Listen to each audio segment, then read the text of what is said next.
Hello, and welcome to another episode of the Lei'd Back Life podcast, where we talk about how to love life, entrepreneurship, and improve daily. Joining me today, a very special guest, Jess Birken. We're talking about burnout today from two perspectives, I think. One, the amount of other lawyers that we talk to, and two, like experiencing it ourselves. So, for those of you that don't know Jess, you're missing out. She's a tech-forward solo attorney out of Minnesota who works exclusively with charities, helping nonprofits solve problems so they can stop worrying and get back to their mission. You can find her online at Jess Birken or birkenlaw.com. She also has a passion project, which I think is really what talks to us, what really speaks to my heart. It's called Hack Your Practice, where she helps lawyers love their lives and their law firms a bit more with these really personal, really human emails and not like BS spam. And so we're talking about burnout. Jess, Yeah. thank you for being with me. Thanks for having me. I feel like your emails are like that too. I feel like we have that in common. Like I Yeah, always read your emails because they're good. thank you. It's interesting to me the responses I get that are like, I think they're mostly compliments, but most of them are like, I don't read any emails except for this one. And I'm like, oh, Yeah. okay, thank you. Like that's a compliment, I think. Yeah. That is a compliment. Absolutely. Absolutely. But I think that comes from the standpoint of like you and I put ourselves into it. It's not this like random marketing requirement that we take on and there's a 12-part checklist we have to hit or whatever. It's like, this is what I'm seeing. This is what I'm feeling. Yeah. Or like hiring some intern to like ghost write 162 like legal updates. You know, like nobody cares. Including especially the intern. Yes. Yes. A worse newsletter was never written than the one that you force marched an intern to write 87 issues of in one summer. And they're talking about it still. It's on their resume. And like, what'd you do there? And they're like, I was ChatGPT before ChatGPT existed. Yep, there you go. There you go. Too funny. So, but I mean, like, Burnout is not our random newsletter, right? This is epidemic. Is that fair to say? Yeah. I mean, I think it's an epidemic. I think it's been an epidemic for lawyers for a really Forever? long time. And I think it's gotten worse since COVID. Just a hunch, at least in my world. Um, Seems like the everybody's all stressed out. Like everyone that I'm working with, clients, they're the emotional labor required to get people through the hard times feels feels heavier over the last 5 years. Like I feel like we came out of the pandemic and everybody just stayed sort of stressed out, and then that means that as attorneys we're helping people through getting a divorce, selling their business, dealing with the death of a loved one, whatever it is. It's like Not it was fun. all, yeah, it was like it was already like helping people through hard times, and now it's like even harder. That's my perception anyway. Yeah, I mean, I think so. Okay, there was this weird. I don't. I wish I could give you like July 27th. There was that point where we were like far enough through the beginning of COVID where we're like, all right, we're all not going to die tomorrow. And things had like slowed down enough that I talked to so many law firm owners that like took a breath and were like, wait, I hate everything about my work or these types of cases or whatever. But then I feel like 2, 3 months after that, it was like, well, now I need to make up for not doing this for the last 20 years or the fact that, now COVID's over, COVID's not over. I don't know what it is, but like I have to make up for lost time. Now I'm in this rush to work twice as hard to get to the same place. Yeah, and like, did you see any of the articles that came out around this idea of the pandemic skip, No. where it's like this idea that, and I wonder how much this plays into like law firm owner sort of like success metrics and like career advancement, because the articles, if you Google it, like pandemic skip, it really came out in the context of like, um, people in their mid to late 20s who were going into the pandemic as, 24-year-olds, and then somehow like 2, 3 years goes by and they were like realizing, oh, I haven't like met a fiance. I'm not like advancing in my career. Like there was this weird Oh, stagnation that right. happened because everybody stayed home, nobody was socializing. And so it's like people were like, "No, I'm 25." And they had to be like, "No, I'm 28." But I wonder if that is part of it for, in the context of being like a lawyer or a law firm owner. It's sort of like, yeah, it was sort of like treading water, just sort of like every day was exactly like the rest. And it seems like no time has passed, but also all this time has passed. And in that time, I didn't advance. I didn't get promoted. I didn't do the thing. I didn't scale the way I was, like there's this sense of like, I gotta catch up Sure. because I didn't accomplish those things that I meant to. I think that's part of it. Yeah. Well, and then also like you have what are we, the fifth graders right now started kindergarten in COVID. The high schoolers would have been in eighth grade. Like, I don't know, you had people in law school taking the bar during COVID virtually instead of Yeah. in some crazy room. I like at some point I kind of go back to the Serenity Prayer for, and maybe it's slightly different than that because at some point I feel like you just kind of have to like let the past go. Like Oh, it yeah. happened. Yeah. I don't think people are dwelling on the past. I think it's just there's this layer of like stressed out that doesn't seem to have left. And I don't know if like letting go and letting God is like gonna solve for that. Sure. Um, I also wonder if some of it is, I work with a lot of charities and a lot of nonprofits that do, their trade associations. They're doing conferences or they're doing like in-person events and fundraisers and like attendance at in-person events, including CLE, has been pretty bad until maybe recently. And I also wonder if some of the burnout is just the fact that like we're just like we all went virtual and we're not we're not socializing as much as we used Yeah. to. No, I mean, so I moved halfway across the country in July to a place where I knew nobody. And now Yeah. I like intentionally, I'm like Tuesdays are my day out. Like I joined a BNI chapter because it will get me out on Tuesdays. I try to find, lunch. I try to find whatever other events. Like I'm out and about. Because of the ease of why should I go to this CLE when I could watch it at home, Yeah. you know, comfortably. Yep. But it's also like, and I think that I can hear the Minnesota CLE executive director singing my praises right now when I say that it is like the way that you connect with your colleagues. It is this way to sort of like feel like you're part of a community. And so like we're not doing those things. And then that sort of lends itself to feeling isolated and grumpy, frankly. I think I think the way this whole thing started was I emailed you back from your email and I was like, "Bro, nailed it." Like, "Oh my gosh." If Tony Stark had a law firm, he'd automate all of it and spend a ton of time at happy hours and top golf. It amazes me how often when I'm working with firm owners one-on-one, we create a firm that is supported by them doing less, a life that helps them do more, and then tie those things together in a way where they have the success they've always dreamed of. If you're ready to delegate like Batman and lead like Captain America, click the link below and let's talk to see how we can work together to help you achieve the law firm you've always dreamed of. Yeah. Well, and yes, totally. You did. And so the old joke about like the weather, everybody's at that networking event being like, "Hey, funny weather we're having, crazy great weather we're having, whatever." The reason behind that is because like weather is a shared experience that all of us have and we experience it in multiple senses, right? Like we have this Yeah. opportunity to it feels hot, we got wet, it whatever. We saw it, we felt it, we heard it. But now on Zoom, like it's you and I have not had the same weather. We Yep. have not experienced like so it's like, hey, we both experienced the fact that Zoom sucks. We both experienced the fact that virtual events are not as much fun.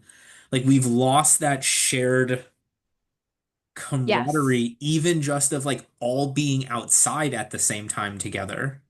Yeah, like in your email you said like is it possible to die of Zoom fatigue? And I was like, "Brother, brother, yes. Yes it is." And I am dying. And I liked that you were sort of like pointing out that burnout I think we have like sort of an antiquated idea, a lot of us do, of like what is burnout, and that it must mean that you're at like complete failure, like where you're not getting up every day. You're like this sort of extreme state. And I think lawyers are really prone to chronic burnout, which is Yeah. like what you sort of focused on in your email. Like, you're waking up tired even though you got a whole night's worth of sleep. You're kind of grouchy and irritable, or you like feel bad about taking time off, like daydreaming about quitting. And I think you said becoming a Jedi. I was like, how much have I daydreamed about early retirement, even though that's not possible?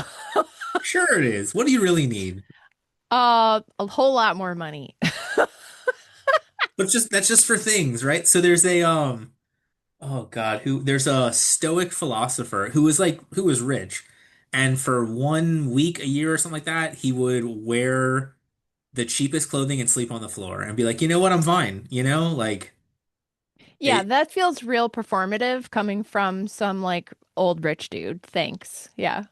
Well, but I like, need to make my house payment. My house is not uh, paid off. Like we got bills, and I can't just put on the pauper's garb for a week and be like, I'm good. I would have to like literally live on the street and give up my house. that's true. I guess the being Come able to on. do it for a period of time, I don't know. I just like Yeah. I think we get caught up. I think we turn a lot of wants into needs and then are aggravated ourselves that we can't afford all the things we need, even though, Oh, 100%. 100%. And I feel like because lawyers are like, let's be real, like we're a competitive breed, right? There's a tendency to sort of like there's some saying about this, like where your bills sort of like rise to the level of your income for a lot of oh, people. Like sure. Warren Buffett being the exception, that's the opposite, right? Dude's eating the McDonald's sandwich and driving a beat up old Honda, whereas the more typical person who gets more money just spends more money, generates more bills, right? So I think that's we're really prone to that. Like thinking back to when I was pre-law and some of the firms I worked at and the people that I worked for. Well, but so the easiest thing that I do with my clients, I'm like, hey, if you hit that crazy $1 billion Powerball, not how would your life change? Because like that's a cool, fun exercise, but it's totally different. The opposite of that, like, what in your life would you still do? How many of those things would you still enjoy? Would you still take your kid to school because you like spending time with them? Would you still handle a couple of your clients' matters pro bono? Would you still, want to coach your kid's soccer team or whatever? Like, what are the things that if money was absolutely no object, you would still do? I think those are the things you genuinely enjoy. And then the second question is, how do you do more of them? How do you get more time to do those things? And I agree with you. Like, I think there needs to be that financial, like, hey, I'm sacrificing X number of hours for X number of dollars or creating a business, whatever you want to call it. Um, but I think so many people get wrapped up in that being their end all be all. And then it's like, well, but I'm not $1 million firm. Oh, but I'm not a 1.5. Oh, but I'm not a 2 million. Like you can always play somebody else's game instead of finding the Yeah. things that already exist that are bringing you joy now. Yeah, and like letting other people tell you, okay, this is a spicy take. I don't know if I should name names or not, but like Ooh. somebody we both know recently posted on LinkedIn and basically said, um, you essentially the post was like, if you're not grinding it out constantly, you're not at the top of your game. Like if you're at the top of your game, then you are filling every moment with your work. And I had like a visceral reaction to that person's post because I was like, I'm sorry, what? Like so the definition of success is you literally cannot be the best in the business unless you are grinding out 80 hours at work and skipping all of your kids' like t-ball games and never taking a vacation. Like I just was like, nah, no, no, uh-uh. But the best at what? Well, right. The best at working yourself to death, the best at being burned out, the best at having adult children who don't want to spend time with you. I'm not sure. Right. Like that's the I'm pretty sure it's Dan Martell who's like The all those he talks to all those dudes that are like, oh, you know, give me 3 or 4 years to get this off the ground, and then I can be that family man, and just being like, but your kids don't want to not see you for 3 or 4 years. So like the best at like what is the game? You know, like the beauty of Right. life, we get to create our own scorecards. 99% of the time, it is a self-created scorecard of what success looks like, what happiness, you know, running a 10-minute mile is amazing for some people and it's a really bad off day on one leg for others. Like it's just a thing. So Yeah. grinding to what purpose? Well, and like if you were really good at something, wouldn't you set up a system in a way that actually benefited you? Wouldn't that be the point? Wouldn't your personal um reaping of benefits, building a system where you don't have to grind it out every day, 60 hours a week, like wouldn't that be some metric of success? I don't know. I mean, I liked when you in your email you were talking about like, yeah, vacation is fine, but like you need to redesign your whole system, right? And I feel like that ties in because it's like, well, if the system is just I'm I'm unable to delegate. I drink out of the end of the fire hose because I'm the most important person and I'm the only one who can do everything because I'm the best in the biz and it's all down to me. Oh, well, of course you're going to get burned out. Like I feel like real success is designing a system that allows you to like regroup, recharge, have a life, have friends, be there with your kids because you only get 18 summers with your children before they're launched. Like, doesn't that seem to make more sense? I think so. I that's the so I one of the other things I've talked to my clients about, I just told you the lottery thing. The other one I'm like, write your obituary. You know, like Yeah. Alfred Nobel. Do you know like I mean, you know his story of the obituary that changed his life? No, actually. Okay, so it's Nobel Peace Prize-ish time. So his brother dies. They think it's him. They release his obituary in a bunch of papers, and it's the Merchant of Death, the person responsible for killing more people than anybody in the history of time because of dynamite. And he's like, "Well, that sucks. Like, I didn't design this to kill people. I wanted to help. You know, we built bridges, we made roads, like we had a lot of good things. WTF?" And so he has this wake up call and he takes his money, which was some buku amount at the time, and he funds the Nobel Peace Prizes and the Nobel Prize for Literature and what are the other ones? Physics, and I think there's six of them. Because he didn't want his legacy to be that. And so then Yeah. when he dies for real, they're like, yeah, he did this stuff, but he also like left this legacy behind of peace and science and all these other things. And so like I don't think that I am going to put together Nobel Peace Prizes that are, you know, some sort of prize that matters as much as this. But for me, it was like nowhere in my obituary was, and Jordan Ostroff was a really good lawyer. And so I could just Right. let that identity go in service of business owner, in service of dad, in service of coach, in service of whatever else that like did matter to me and the Yeah. impact I wanted to leave behind. And it was eye-opening what was not in there versus things that I thought were important until I did this exercise. I love that. I have kind of a similar experience. I don't know if you know who Ramit Sethi is. Do you Yeah, know him? I'll teach you to be Yeah. rich. Yeah. So he way back in the day did a couple of live events which were amazing. I'm sure he just absolutely lost his ass for the money. Like it didn't happen again. But the two events that he did have were amazing. I was at both of them. And one of the like sort of exercises that he had everybody do was to plan out like his whole thing is like what is your rich life? Like what does that look like? So he did like 1 year from today. What do I want my life to look like?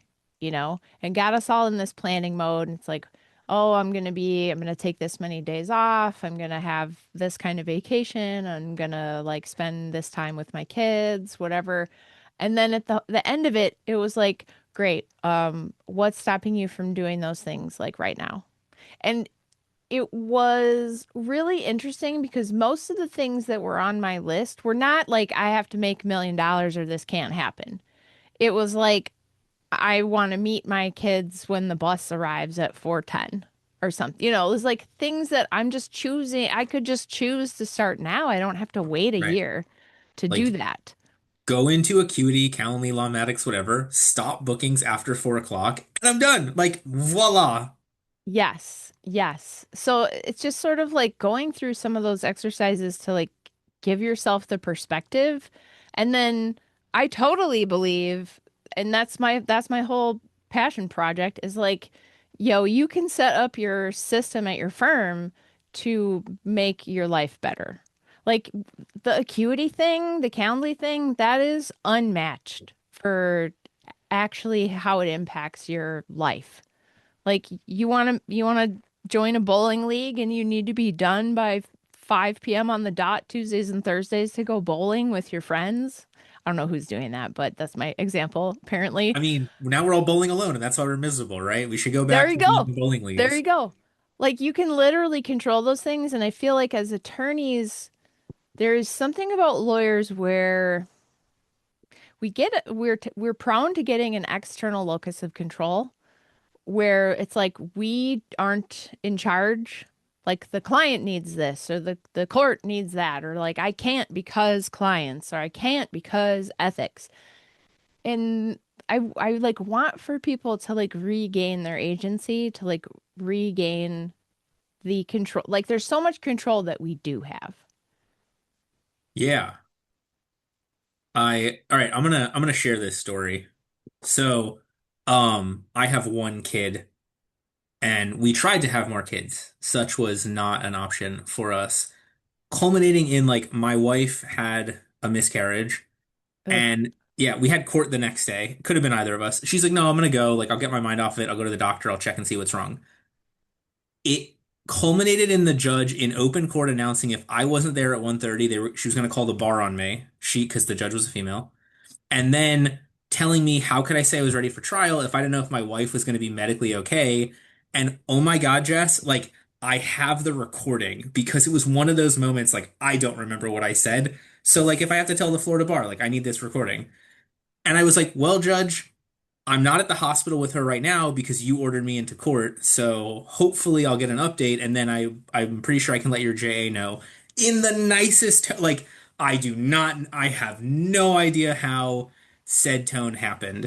And Yeah. look, it's terrible and the real terrible part is every time I tell that story how many people reply back with like, "Oh my God, I had the exact same experience, different judge, different plate, whatever." But the reality of it was, it made me realize that in that moment where like grace and mercy should have been the easiest thing to get, this was not some BS thing. This was like that happened to us twice in our entire lives. I know a lot of people, other people have been through it way more. There was not going to be any grace. There was not going to be any mercy. So what steps could I take to prevent that from being the issue that it was? And part of it was having multiple attorneys at the firm so we can cover for each other when stuff happens. Part of it was getting involved in judicial elections so that you supported candidates who would give grace and care when that happened to people because I don't care if it's my opposing counsel. Like, I don't want anybody to be treated that Yeah. way no matter what the outcome was. Like, we have control to some extent. Like, I can't change what that judge did in the moment, but I can take steps to make sure it's not that impactful on my family or other people's families in that going forward. And it's the most liberating thing. Like, I don't understand victim mentality because, like, when I am at fault, I can change myself better. If I am a victim, I can't do anything about it. And I like, you talked Yes. about the locus of control. Like, I want internal control. I want to be aware that there are things I'm not going to change. I'm just going to let them happen the way they are, but I want that to be my choice, not because I have to for, Yeah. as many And things as okay, possible. like cuz stuff does happen. Stuff does happen. But I always go back to like Stephen Covey, like the famous like OG of like personal growth. Stephen Covey's 7 Habits, and I think it's him that he has the responsibility that like yes, things happen and you get to choose how you respond to them. So that's where I think like lawyers we sort of forget. And it's also like, frankly, it's just easy to blame. It's easier to externalize and be like, oh, this is happening to me, because then you don't have to do anything about it. Right. Well, and so specifically for lawyers, I have this thing that I always taught to like all of our younger attorneys. I was a state attorney, my wife was a PD. We would talk to the other attorneys there. When the jury goes out, that's the time for you to say, would I have done anything differently? Is there something about how I handled this case, the questions I asked, the stuff that I would do differently? Because the jury's going to come back with a verdict. And I hate to break it to you, most of the time it has nothing to do with you or very little to do with what we did. And so by doing it then, it was so much better because it wasn't like, oh, I won the case, everything's great, or oh, I lost the case, I was terrible. It was like, no, before I know that result, what would I have done? And thankfully, I mean, I had a good record and I wouldn't have done a lot of things differently in retrospect. But I think the best thing I did was taking that prior to the result, prior to that verdict, prior to that judgment, prior to the ultimate decision, because it at some point is out of my control what they're going to decide. Yeah, absolutely. I mean, even just the idea of the retrospective, like my team and I, we do that every week and every quarter. So like on Friday, we have a meeting that's like, okay, these are all the things that we got done in our project management system. And it's like, how did it go? What went well? What didn't go well? What should we do differently next time? And then quarterly, as like a team, whether they're client facing or not, we all get together and basically are like at the firm, like what's going well, what's not going well, what should we stop, try, or do differently. And it's just like a 10-minute exercise where we generate comments and we see if we're all on the same page about stuff, and then we like actually make changes because we can. And that's That's how you get the, out of the burnout, frankly. yeah. You have to get back your sense of like, yes, I can get myself out of this, because I feel like that's part of the burnout, is feeling like trapped. All right, so let's do it for burnout. Let's get real for a moment. I'm terrible at most things. And so the goal for me as a firm owner, as a coach, and as a human is to stay in my zone of genius as often as possible. I used to think I could do that if I could clone myself. I realize now that that's terrible, because instead I want to find people who their zones of genius are my weaknesses, and then together we can create phenomenal companies. To do that, we put together the complete hiring process. We're also incorporating how to use AI and other technology to get better questions during the interviews, to find the right person in a faster, more efficient way. So if this is something that you struggle with, click the link below and purchase our complete hiring process to find amazing people to execute the vision you've always wanted. Like, what are some things that people can do differently? What are some, I mean, I know you sent me an email with some things that you were doing. Yeah, what did I tell you? You want me to, you want me to give you the list back? I have it pulled up. No, I've got it. Okay. Yeah, okay, so one was time off. This year has been really rough. Like obviously we work with charities, and nonprofits have been really affected by the current administration, and like frankly, business has been real bad. Like real bad. Like the phone was not ringing for a solid 6 months, which in and of itself was very stressful. So we're actually taking more time off than we normally would. Like my wing woman Megan and I, we both took off the entire week of Thanksgiving. Like I didn't even feel bad about it. I was just like, nope, and we need a break. All And we're right. Wait, also hold on. I got to taking jump in off. for a second. Yeah. So we are a lawyer audience. When you say take the week off, please be very specific with me Ah, for what that means, because I talk to a yes. lot of clients that went on vacation, and I would argue they worked from somewhere else more than Yes. went on vacation. Yeah. Now, I mean, to be clear, I love the whole digital nomad thing. I love, like, I will take my laptop and go work from somewhere else, and like, I will love that experience all day long. But that is not time off. Time off, I think there's some weird metric around time off where, like, if you are still thinking about work, you're not actually getting any rest. And so when we say we took the week off, it was we did not have any notifications. We did not answer the phone. We did not look at email. We did not just take this one meeting. Like we had the Off. the call Real off. answering service, like deal with like we were out completely. Normal human definition of off, not lawyer definition of off. Correct. Because the first 3 days your nervous system is just like still coming down. so you don't even really experience time off. That's why we're still tired on Monday morning. Because a weekend, even if you do take it off properly and don't check your email, is not really enough time for your nervous system to fully relax. There's, What's the worst thing that happened while you took that week off? Let's play lawyer advocate here, devil's advocate, whatever. Like, well, first of all, because it's a major US holiday and my clients are mostly in the United States, absolutely nothing. Nobody cared. Nobody great, cared. nothing. Like, Um, no bad. no, no, and I didn't like miss any important sales. Like, we were fine. We were fine. So the reason though that that works that way is not because I just like turned my out of office on and didn't look back. It's because 6 weeks ahead of taking that week off, we were like, okay, what do we have to do to prepare to be gone for a whole week? All right, let's make sure we communicate with Uh, our clients that we're going to be closed for this week.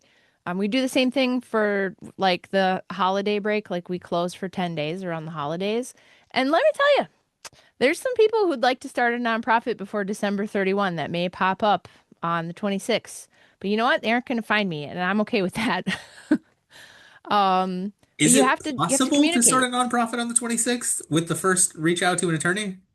Yeah, I can Oh, like do it really fast if somebody like needs it for tax reasons. Absolutely. amazing. But Okay. if I'm going to be out and we have people in the sales pipeline who are like, "Oh, maybe I want to start a nonprofit." Well, a month before we're going to be closed for like, because we're closed. Not like I took the day off and other people were there. Like, we're like, shut her down. We contact all those sales leads and say, hey, just wanted to get this on your radar. Like, we are going to be going out for this week. If you wanted to make something happen, like, now would be the time. So we're not missing the sale. We're communicating with our clients. We're not saying yes to meetings during that time. We're blocking the calendar with Acuity. So like you have to plan. Like it's okay. Just plan. So you can tell the judge that you're not available that week. You can. Amazing. I love the concept. So for me, I know it's a vacation if I forget what day it is. That's my rule. Yes. So that's my version of the opposite of the if you're still thinking about work. If I'm like, is today Saturday or Tuesday? Don't know, don't care. I'm like, I'm on vacation. This is great. Yeah. I think the other thing I sent you was like trying to opt out of like holiday stress, especially right Yeah. now because we're in the sort of like winter holidays. And that's like Megan already gave me a hard time for the amount of stuff that is on my calendar while we're gone. It's The mostly best team it's members are the ones that will smack talk you or over Ryan. yeah. At least I need that Yeah. too. So Unfortunately, it's like I've got a kid in college and she's gonna be home and we need to like make sure she gets her teeth cleaned and all that whatever. Um, so there are some things on my calendar that are like parenting related that are work, quote unquote, but it is for my kids. So maybe she needs to make sure that her teeth get cleaned. well, 100%. She's 20. She totally Okay. can. All right. But it is on my calendar, so it is like a mental like I'll be like thinking about it, right? But just trying to say no to anything that's not a hell yes. And that can be really hard, especially early in your career or like if you're starting over and you need to like get your name out there. You want to say yes to everything, but you need to say no to stuff that's not useful.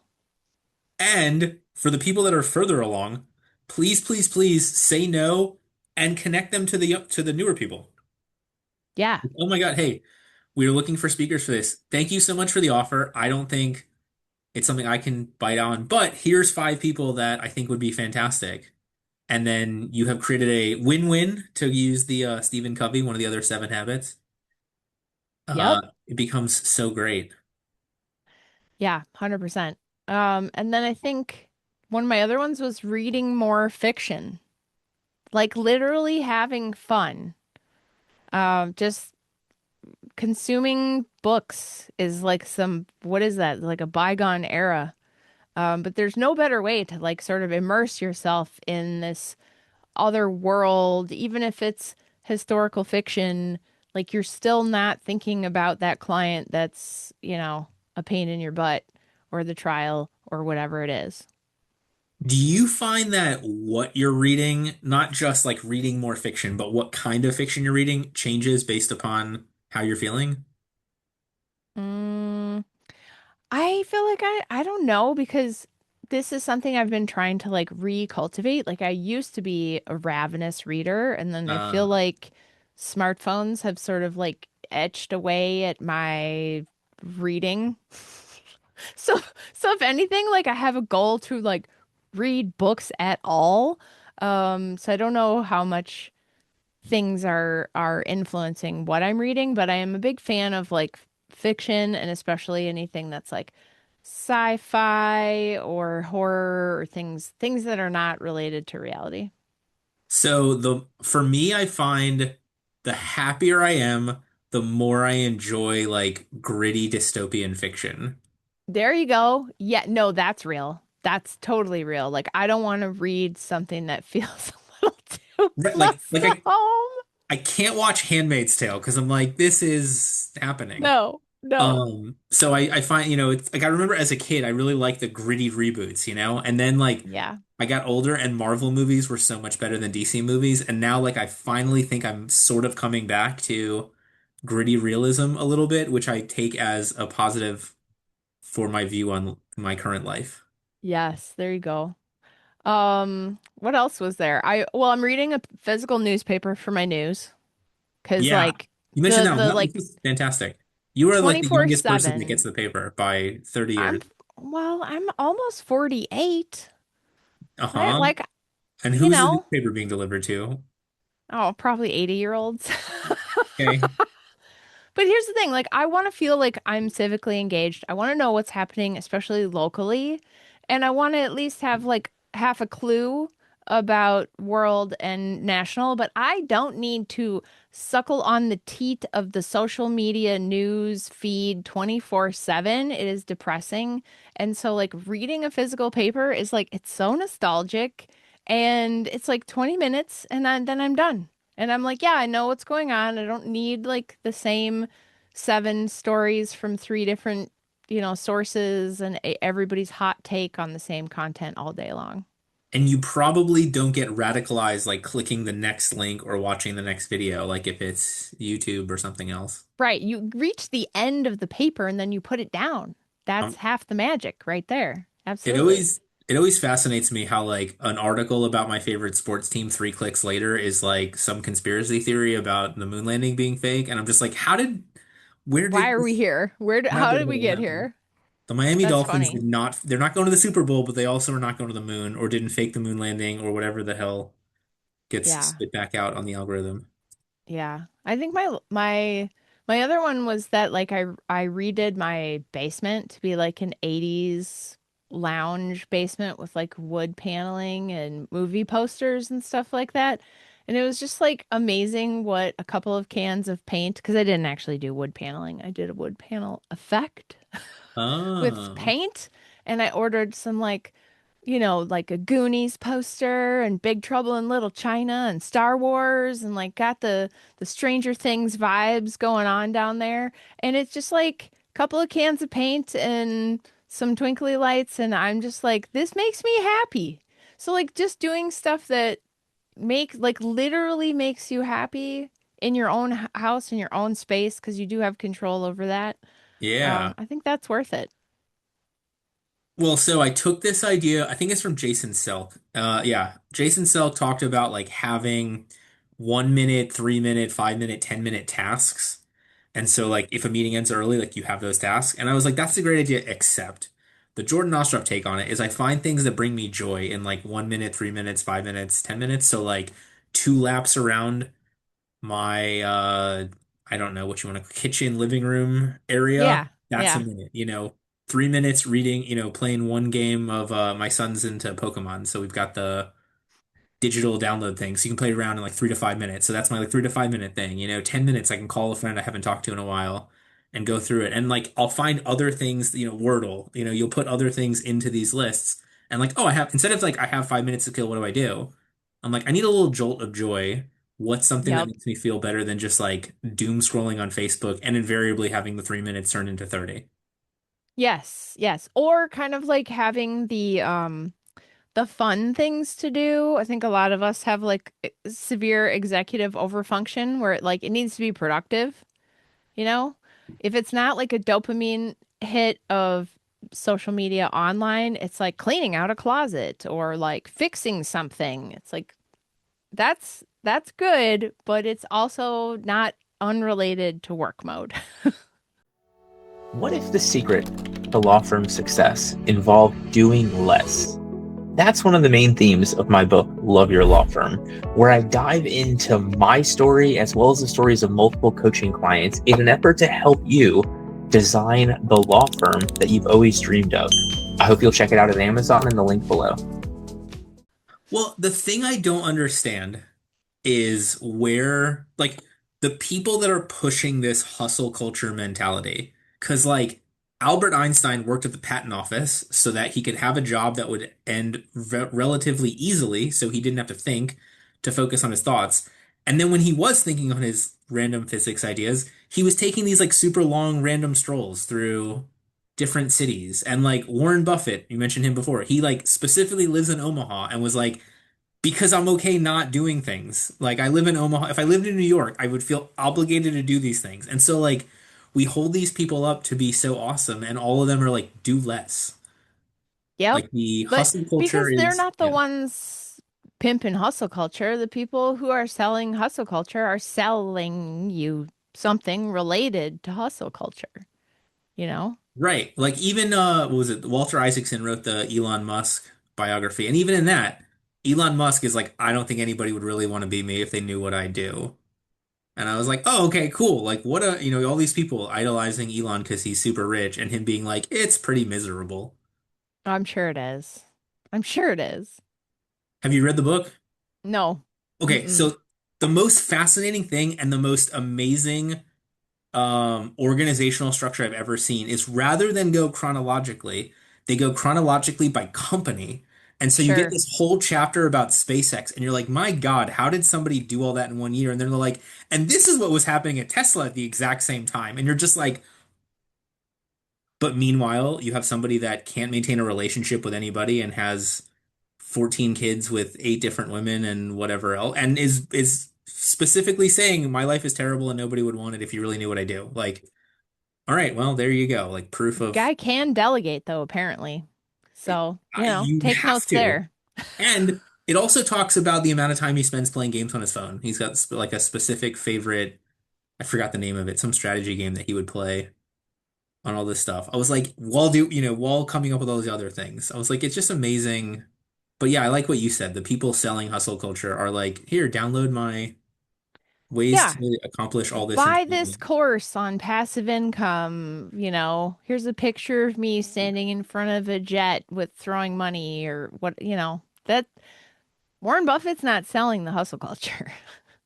Correct. He's definitely not. He's selling the make 25 purchases in your entire life and really research them. Yeah, well, that's a whole other episode about whether we should even think we can aspire to those things.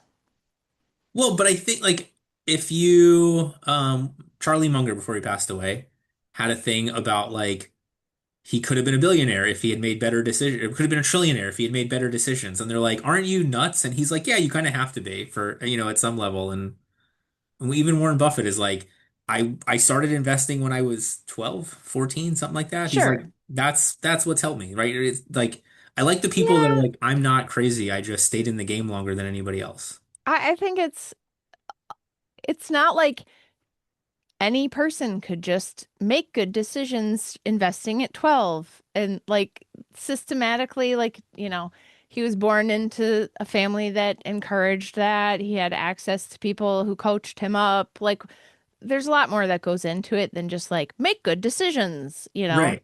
No, but the willingness, like Bill Gates will tell you, I lucked out into going to the first high school that had access to a computer mainframe at the exact right I time, think right? that's the honest answer. I was Yeah. lucky. I happened to be in the right place at the right time. I had the right opportunity. It was a lot of luck. But I think everybody can find happiness. I don't think you have to luck into happiness if you No, set because your right. that's the whole thing is like you don't need to scale, have 100-person law firm to be happy. That having all of the money is not what makes you happy. Like, Probably not. so 90, trying to 99% of be people. like Warren Buffett or Elon Musk because they're rich, being rich doesn't make you happy, right? It's like that's the fallacy. Well, I know there are some people I know that are truly motivated by money, that like it's just a game and they want to see the largest number they can. I would argue those people probably need to go to therapy or have Uh, some dysfunctional aspects. yes, we all need to go to therapy. We all have dysfunctional assets. Motivation and true like experiencing moments of joy is different. Those are different things. Also, just like the idea that you can constantly be happy is a fallacy. Like you experience happiness just like you experience fear or anxiety, and you just want more of those moments, you know? Um, You ever read any Colin O'Brady? mm-mm. Nope. So he's a crazy person. He wrote The Impossible First. He's the first human to walk across Antarctica by himself with no external help. He's climbed the seven peaks on the continents faster than anybody else. And he is so focused on if you want to have the tens in life, the top moment, the hitting the peak of Everest, you need to have the ones. You need to have the freezing four Yes. days to get you need to go through that. And just like the way that he talks about it is amazing because I agree with you. Like Instagram it's really nice for Instagram culture to show you it. But like one, half the stuff's fake. Two, it's edited. Three, they put a ton of time into making it look the way that it does anyway. And like you need to find things where you enjoy that part of it. Yeah. Yeah, and just like realizing that and it just like bringing it back to law culture, like everybody on LinkedIn and whatever is like showing you their best face, right? Like everybody is talking about how awesome everything is, and just remember that like it's everyone's just marketing themselves, and like you're a real person, I'm a real person. You have bad days, I have bad days. Like you don't need to feel like you're losing some weird invisible game and that you're not successful because you're not, living up to whatever the Instagrammable posts are, right? Sure. And I think that's like the whole thing of like my emails for Hack Your Practice and your emails. It's like, hey, let's talk about reality and like finding that community with other lawyers, because being able to be a full human and an attorney with other attorneys is, I think it does lead to more moments of happiness and decreases your burnout. But the craziest part, so I mean, this was, oh my God, when this was years ago. This was maybe 2021. My wife posted about how she lost a trial and like had this really nice post about it. A lot of the stuff we talked about here, right? Like Yeah. it's not always on you, the facts, yada yada, the whole thing, and just like how much it sucks. That her current best friend reached out to her like and was like, "Hey, I just went through the same thing. Like, let's grab lunch." That like kicked off their friendship. There were like four referral sources that were like, "Oh my God, it's so nice to hear like the truth of those kind of things." Started sending us more cases. Like, it's fascinating. Brene Brown has the quote like. The thing that we want to see in other humans the most is vulnerability, and the thing we hate sharing the most is our own vulnerability. Like we are, Yep. everyone's trying to connect, but no one wants to take the first step. So like be you. Yes. Do it. Play Be you. be you. Play your game. Find your definition of success. Like do things Absolutely. you enjoy. Find the things that bring you happiness. Absolutely. All right, well that's the podcast. No, That's the podcast. no, but Well, we are going to wrap up. So I want to I hope all of you are not watching this live because I'm pretty sure this episode goes live on yeah. So this episode airs on the 23rd. So maybe you are watching this. If you took the whole week off, I'll understand. The video will be here. That being said, this week's newsletter is 365 ways to grow your firm. With the giant disclaimer, do not do all 365. I'm giving you the ideas so you can pick the ones that make the most sense. Please, please, please do not do all of them. The email will remind you of that. And then next week, we have the most amazingly wonderful episode that I have to do nothing for. It's our best of 2025. So we took our best clips from the 51 other episodes of the year and stitch them together. So you will get like an hour and a half of our best of every other episode. Super excited for you all to see that next week. That being said, Jess, I think we talked through burnout. We gave people some specific ideas. That being said, if they need more help, they want to see what you have to share, they want to get hack your practice emails, something along those lines, anything along those lines, what's the best way for them to connect with you? Yeah, I mean, just go to birkenlaw.com and click the button at the top that says for lawyers, and you'll be right there. I love it. And it's BIRKENLAW.com for anybody who is listening instead of You got watching. it. All right, final thought, final nugget of wisdom, biggest takeaway. If somebody's burned out and remembers nothing else we said, what's like that last, what's that sort of trite aphorism, but that will sit with them well to help them through? I think the best thing I can say is don't be afraid to ask for help. Whatever Yeah. that looks like for you is don't be afraid to ask for help. All right, that was gonna be mine, so I'm gonna go with there's a lot of lessons we can learn from Disney, the movies, and specifically in Frozen, the song Let It Go. Like just I think myself included, all of us are carrying some sort of baggage or belief or whatever that no longer serves us, and just let it go Yep. and ask for help. I love it. Great. Jess, thank you so much for being with us. Thank you to Thanks everybody for who having watched me. and listened. Yeah, of course. Great. Look, I am so lucky with this podcast because I get to look at it on my calendar and be like, oh, I get to chat with my friend for an hour. This is wonderful. And then Yeah. we usually produce a really good episode. I thought this was great. So Yeah.